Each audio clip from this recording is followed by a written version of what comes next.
जरा सोचिए, हजारों साल पहले एक ऐसा समय था जब राजा और ऋषि विमान उड़ाते थे।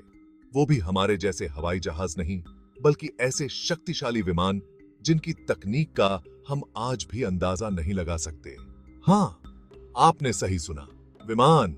और ऐसे विमान जिनके बारे में आज के वैज्ञानिक भी सुनकर चौंक जाएं।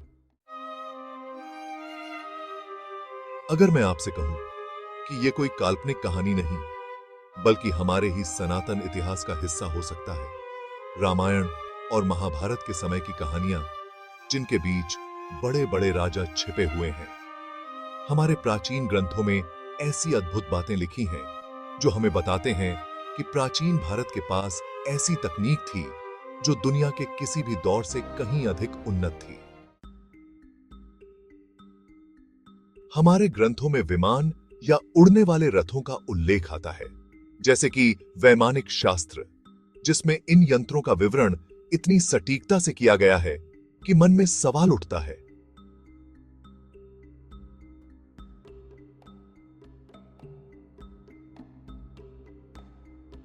क्या यह सच में संभव था? क्या रावण, वो लंका का महाबली राजा, सच में इतना शक्तिशाली विमान रखता था कि वो विभिन्न लोकों में जा सकता था, गुरुत्वाकर्षण को चुनौती दे सकता था और देशों को जीत सकता था? और सच कहूं तो कौन नहीं चाहेगा कि उसके पास खुद का एक विमान हो? बस शायद ऋषियों के शाप के बिना, शायद ऋषियों। लेकिन सोचने वाली बात यह है कि इतनी उन्नत तकनीक उस युग में कैसे हो सकती थी जब आधुनिक विज्ञान, एरोडायनामिक्स और यांत्रिकी जैसे सिद्धांत भी नहीं थे। यह तकनीक इतनी अकल्पनीय है कि आज के वैज्ञानिक भी हैरान हैं। जरा सोचिए, उन प्राचीन इंजीनियरों का ज्ञान जो ऐसे पदार्थों की बात करते हैं जो आग और बिजली दोनों का सामना कर सकते थे। और ये सब संस्कृत के श्लोकों में छिपा हुआ है, मानो कोई गूढ़ कोड हो जो अब भी हमारे लिए एक रहस्य बना हुआ है।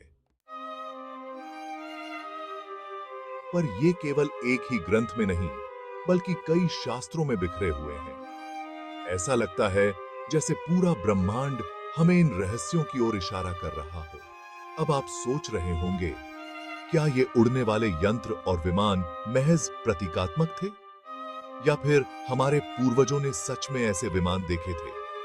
देखते रहिए, क्योंकि इस वीडियो के अंत में हम एक ऐसा प्रमाण साझा करेंगे जिससे आपको अपनी सोच बदलनी पड़ेगी।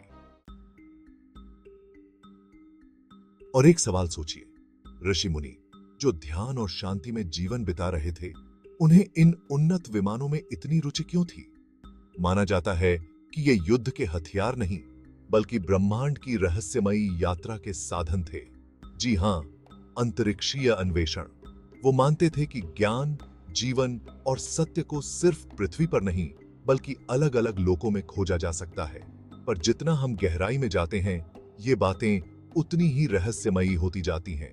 कुछ वैज्ञानिक और इतिहासकार मानते हैं कि हो सकता है हमारे यहाँ सिर्फ पृथ्वी के नहीं, बल्कि ब्रह्मांड के अलग अलग जगहों से भी सांस्कृतिक आदान प्रदान हुआ हो।